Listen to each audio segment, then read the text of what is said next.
Hi, I'm Victoria Catterson, and over the course of the next few weeks I'm going to upload a few drum major tutorials in connection with We Love Pipe Bands. So what I'm going to teach you then is things like our posture, our drills, our marching, our flourishing, everything like that. And these videos are for everyone. It doesn't matter if you're a young child and maybe you've always watched the drum majors and maybe want to learn some things. Maybe you were going to join a band and with this coronavirus you haven't been able to. Or maybe you already drum major a wee bit and you want to advance a wee bit more. So hopefully over these next few weeks you might learn something that'll help you on your way. So today what I'm going to talk about is making a beginner's mace. So it'll look something like this. Now, actual drum major maces are slightly heavy and quite dangerous really, because this head of the mace is very hard, and my general rule of thumb is don't hit your head with that head.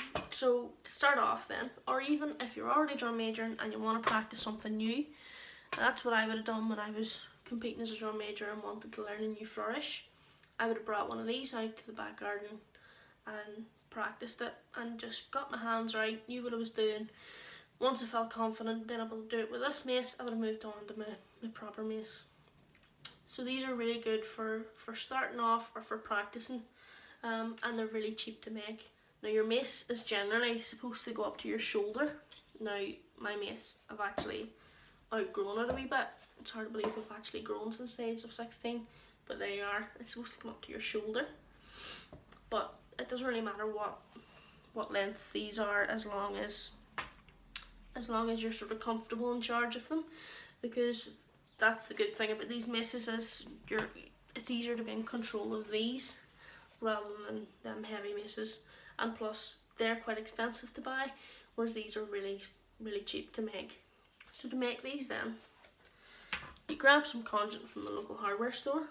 Now generally they'll come in long strips, but usually the hardware store will cut them down to the length that you want. And then to balance it a wee bit then, we add a tennis ball. So usually when I'm making these, I use them for teaching children at summer schemes and at my tuition classes as well. And they're really good for people starting off and for practicing your flourishing. I would have used them when I was competing, and it just meant that you were more comfortable and there was less chance of getting injured, which is the main goal for anybody learning, or at least it should be. So for these tennis balls then, you need to be really careful but put a hole in them, and it means then that you can just pop it onto the conjunct. So once it's popped on then, it obviously won't stay, so you need a wee bit of tape. When I say a wee bit of tape, you actually mean a lot of tape. So tape it all around the tennis ball and all around the conjunct, and make sure that it's nice and stiff and not going to move before you start using it. It's not so much when you're marching, but when you're learning flourishing things, you need to make sure that it's on and it's safe. Okay, so the next thing we're going to work on then, now that we have our maces made, we're going to set them aside a wee minute and we're going to work on our posture.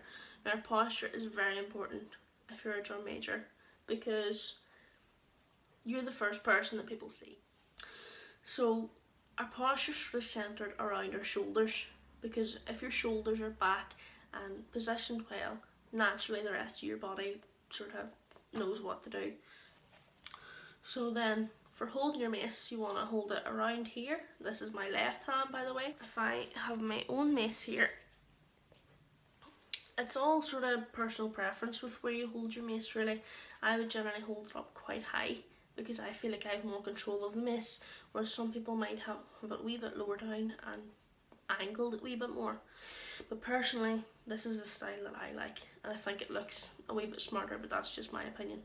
So the head of the mace should be close to your head, okay? And as you're standing then, your shoulders should be back, your mace should be up like this, your arm should generally be in tight to your body.